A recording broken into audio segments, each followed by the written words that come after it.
When I was 8 years old, my parents had friends with a piano, and I found myself kind of gravitating to the piano and teaching myself a few things.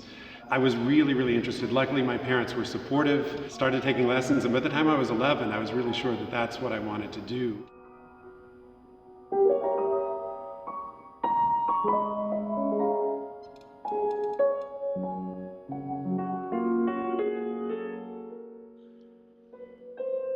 Somehow something that had chosen me rather than the other way around. It was there, and it wasn't until many years later that I remembered when I was in kindergarten. I was only 5, and it was sort of a craft time, and I remember making a small piano, actually.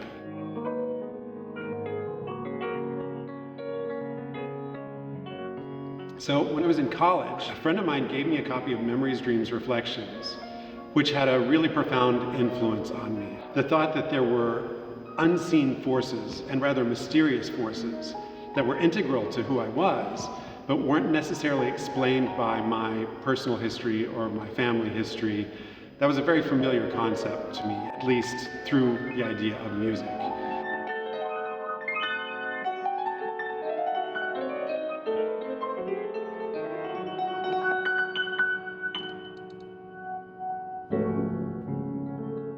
As I got older, when I was in my 40s, I started working with a Jungian analyst and found that really rewarding, and not as something separate from my life as a musician, but something alongside and complementary, and something that in a way made more sense of my life as a musician.